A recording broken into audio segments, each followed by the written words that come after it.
महासंकटात सापडलेल्या बळीराजाला सरसकट आणि संपूर्ण कर्जमाफी मिळावी या मुख्य मागणीसाठी शेतकरी नेते रविकांत तुपकर यांच्या नेतृत्वाखालील क्रांतिकारी शेतकरी संघटनेच्या कार्यकर्त्यांनी मुंबईतील विधान भवनासमोर अत्यंत थरारक आणि आक्रमक स्वरूपाचं आंदोलन केलंय।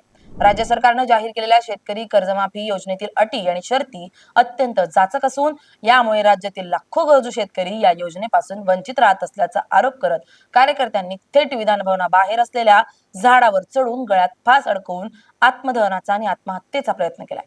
या भूतपूर्व आणि अत्यंत संवेदनशील आंदोलनामुळे विधान भवन परिसरात प्रचंड खळबळ उडाली असून संपूर्ण पोलीस प्रशासनाची आणि उपस्थित सुरक्षा यंत्रणाची मोठी पळापळ झाली आहे।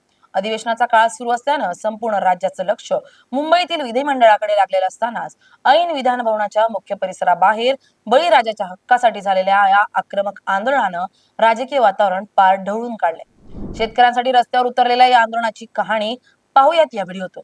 नमस्कार, मी स्नेहल चौधरी, आपण पाहत आहात LS मराठी। गेल्या काही वर्षात राज्यातील शेतकऱ्यांना सतत बदलणारे हवामान, अवकाळी पाऊस, भीषण दुष्काळ, गारपीट आणि पिकांवर पडणारी विविध प्रकारची रोगराई अशा एकामागून एक येणाऱ्या संकटांचा सामना करावा लागतोय। या नैसर्गिक आपत्तींमुळे राज्यातील कापूस, सोयाबीन, धान आणि इतर नगदी पिकांचं अतोनात नुकसान झालं असून शेतकऱ्यांचं आर्थिक कंबरड पूर्णपणे मोडलंय। शेतीचा आज खर्च वाढला असून त्या तुलनेत शेतीमालाला बाजारात मिळणारा भाव अत्यंत नगण्य असल्यानं राज्यातील शेतकरी बँकांच्या आणि सावकारांच्या कर्जाच्या गर्तेत पुरता अडकलाय।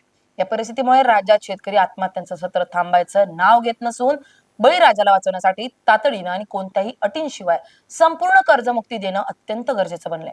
या पार्श्वभूमीवर राज्य सरकारनं काही दिवसांपूर्वी शेतकऱ्यांसाठी कर्जमाफीची घोषणा केली खरी, परंतु या योजनेच्या अंमलबजावणीसाठी तयार करण्यात आलेल्या नियमावलीत आणि निकषांमध्ये इतक्या जाचक अटी घालण्यात आल्या आहेत की प्रत्यक्षात या योजनेचा लाभ मुठभर शेतकऱ्यांनाही मिळणं कठीण झालंय। याच फसव्या आणि जाचक अटींच्या विरोधात शेतकरी संघटनांमध्ये तीव्र असंतोष पसरला होता, ज्याचा स्फोट अखेर मुंबईत विधान भवनासमोर पाहायला मिळालाय।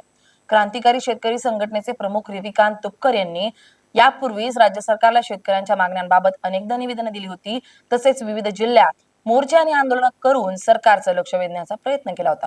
मात्र प्रशासनाकडून आणि सरकारकडून केवळ आश्वासनांशिवाय ठोस काहीही हाती न आल्यामुळे शेतकरी नेत्यांनी थेट मुंबईत जाऊन सत्तेच्या सर्वोच्च केंद्रासमोर आपलं गाऱ्हाणं मांडण्याचा निर्धार केला।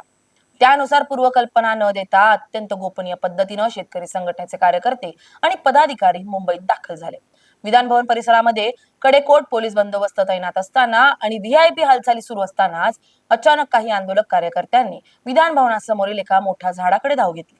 सुरक्षा रक्षक काही समजण्याच्या आतच हे आक्रमक कार्यकर्ते हातामध्ये दोऱ्या आणि फास घेऊन झाडावर चढले।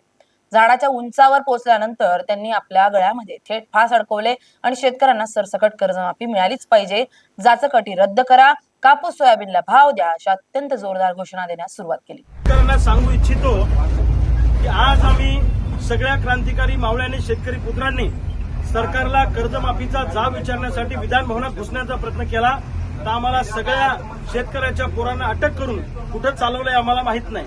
आमचा गुन्हा काय, तर आम्ही बापाच्या घामाचं दाम मागतो आहे। आमचं म्हणणं एकच आहे की ही जी कर्जमाफी सरकारने केलेली फसवी आहे आणि या कर्जमाफीमध्ये जाचक निकष आणि अटी घातल्यामुळे 10 ते 15% शेतकरी सुद्धा या कर्जमाफीत बसणार नाही अशी परिस्थिती आहे। म्हणून या कर्जमुक्ती योजनेतले जाचक निकष आणि अटी रद्द करा, सरसकट 7/12 कोरा करा आणि महाराष्ट्रातल्या शेतकऱ्यांना हक्काचा पीक विमा द्या, पीक कर्ज सुलभ पद्धतीने उपलब्ध करून द्या।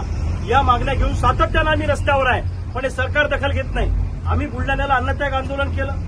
सरकारच्या वतीनं गिरीश भाऊ महाजन आले होते. 5-6 दिवसात मुख्यमंत्र्यांबरोबर मिटिंग लावतो असं त्यांनी सांगितलं. 18 दिवस झाले अजून त्यांनी मिटिंग लावलं नाही. शेतकऱ्यांच्या पोरांचा संयम आता तुटलेला आहे.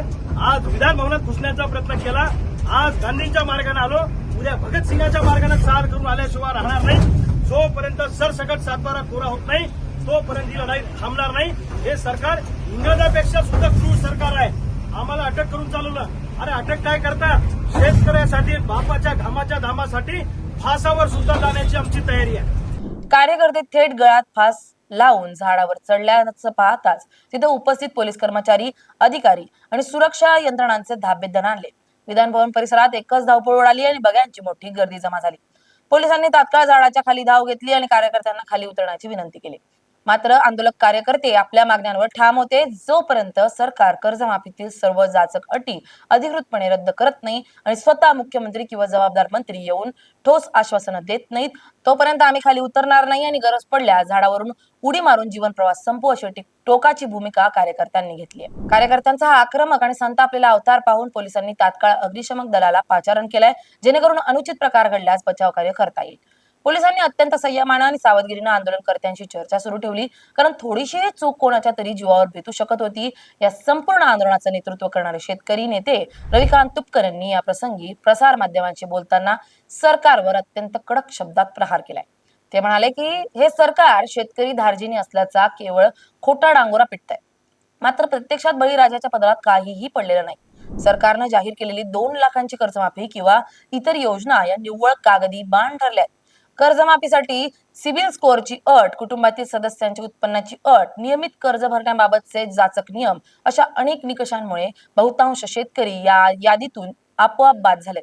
एका बाजूला कर्जबाजारीपणामुळे रोज शेतकरी आत्महत्या करतायत आणि दुसरीकडे सरकार अटींचं कुलूप लावून बसलंय.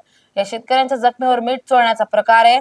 त्यामुळे आता आमच्या सहनशीलतेचा अंत झाला असून आमच्या कार्यकर्त्यांना आपल्या मागण्यांसाठी थेट गळ्यात फास अडकवण्याची वेळ आली आहे.